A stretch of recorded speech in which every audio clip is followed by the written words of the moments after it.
This is where I grew up at. Skateboard all in this fucking area. This used to be an old Walmart. I could go steal some shit there. Go eat at McDonald's. I used to be at McDonald's, get those 29-cent burgers. Hang out with Julian, drink some soda, eat some burgers, skateboard. Talk about no effects, Pennywise.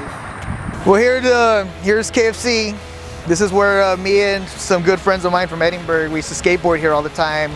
We listened to a tape, Julian, my friend Julian Ivada, one of my good friends, we were all like, we'd skateboard and he would have like a little tape deck and we would listen to like, you know, Gorilla Biscuit, 7 Seconds, No Effects and stuff, you know.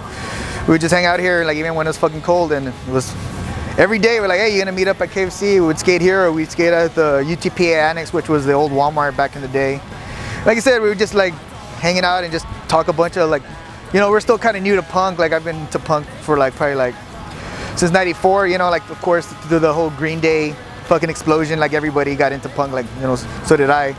But we'd hang out there and we'd just sit here hanging out and we wouldn't drink at the time. We were straight edge because, you know, that was like, what, oh, we listened to Minor Threat, so we didn't drink or do any of that stuff, you know. I mean, we're all posers, you know, we're all fucking posers to somebody, you know. I'm a fucking poser. Everybody's a poser, but and I always thought everybody was like poser and like about like how like liking bands that didn't like nobody's ever heard. So I wrote a review for this band called, and I couldn't think of a name, and I was just like, I don't know how, I just put Retarded Flies and I wrote a fake review. I got this CD at Best Buy. I think that's what it was. We got this CD at Best Buy. It's amazing pop punk, and I said that it sounded like so and so other bands that I made up and all this stuff, and then people started like thinking that it was a real band, you know, like wow, like oh shit, like there's this band we haven't heard. So people were like, I heard people were actually looking for this CD, like this Retarded Flies band, because it was written in a zine that everybody is reading. But yeah, it was just like just did some music reviews, and I just made up a fake band called Retarded Flies, and people like thought it was a real band, and we just named our first band that, and hence the name Eric Fly, which is stuck to me to this day, which I don't mind. I like that name, but you know, my last name's Lopez, by the way. I can name all the bands that I've been in because I don't know, but there's a lot more bands that I've been in that didn't play shows, which I'm not gonna count, but I could probably name all of them. Starting with Retarded Flies was the first band. With Retarded Flies, there was Spicnic Kids. There was Since Yeaterday, which was just Spicnic Kids, but you know we wanted to fucking sound like fucking like, you know what, you know, like the hot water music at the drive-in shit that was coming out, which, you know, that was like, you know, all like punk started getting more talented, I guess. But Deadhead Battlefield, My Hero, Charlie Daniels' Death Wish.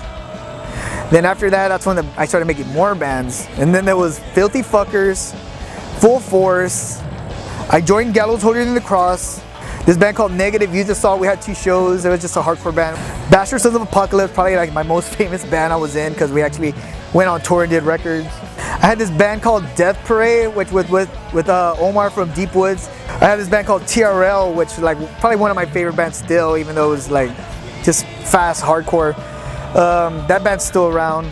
What other bands? I had this band called Desperation Bends with the guys from Deep Woods. They basically just kicked me out and made Deep Woods, which was better than that. I had this band.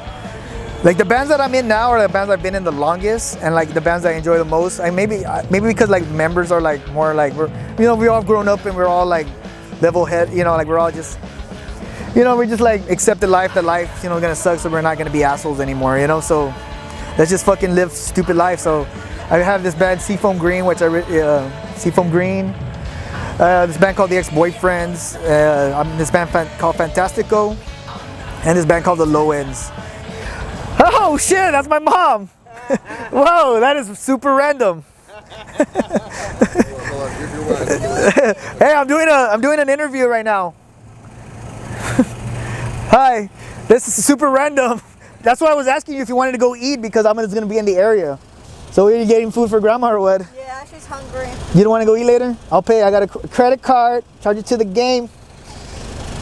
If you pay, I'll pay. Well, you drop me off at home though? Yeah. Okay, yeah, she'll be able to drop me off. Okay, Mom, that's super random, but yeah, we're doing an interview right now.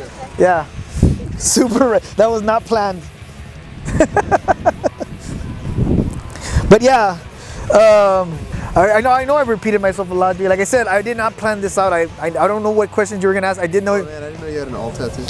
Yeah, I have an all. I have a Descendants. All the bands that ruined my life in high school are these tattooed on my leg. All these bands are the bands that got me into like why I realized there was no turning back. To like, oh, there's no turning back. I'm not gonna go make a family. I'm not gonna get a career going. I'm just gonna work my dead-end job that I love, that pays me good, and make stupid bands so people can listen to. That's it.